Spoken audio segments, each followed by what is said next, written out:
নমস্কার বন্ধুরা, আজকে সানডে লাঞ্চে শেয়ার করবো বলে চলে এসেছি। তার আগে ঠাকুর পুজোটা দিয়ে নিলাম আর ভাতটা বসিয়েছি, গরম ভাত তো চানে যাওয়ার আগে বসিয়ে যাই, নামিয়ে নেয় নিশা। তো তার আগে আমি একটুখানি ঠাকুর দিয়েছি বলে তোমাদের একটু দর্শন করালাম। তো এই দেখো ভাত বসিয়ে দিয়েছি, এক্ষুনি নামাবো। তার আগে তোমাদের দেখিয়ে দেবো আজকে কি লাঞ্চ মেনু। তারা ভাতে দিয়ে দিয়েছি পেঁপে সিদ্ধ, আরও আছে ভেতরে ঢুকে গেছে, বুঝেছো, নিচে পড়ে গেছে। তো ভাতটা হয়ে গেছে, এবার চলো লাঞ্চ মেনু কি ডাইনিং টেবিলে দেখিয়ে দিচ্ছি।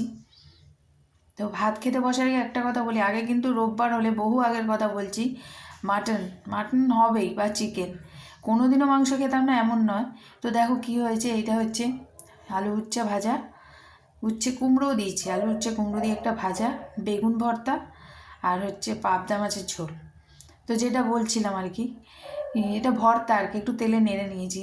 কোনো দিনও খেতাম না এমন নয়, কিন্তু ভাগার কাণ্ডের পর থেকে আমি আর ছেলে মুখেও তুলতে পারিনি মাংস। যদিও আমি চাইতাম, ছেলের বয়স কম, ও মাংসটা খাক, ওর বাবা খেত।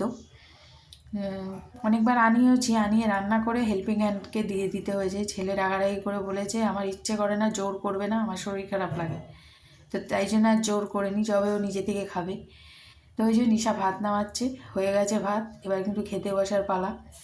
তো কেমন লাগলো ভিডিওটা একটু জানিও।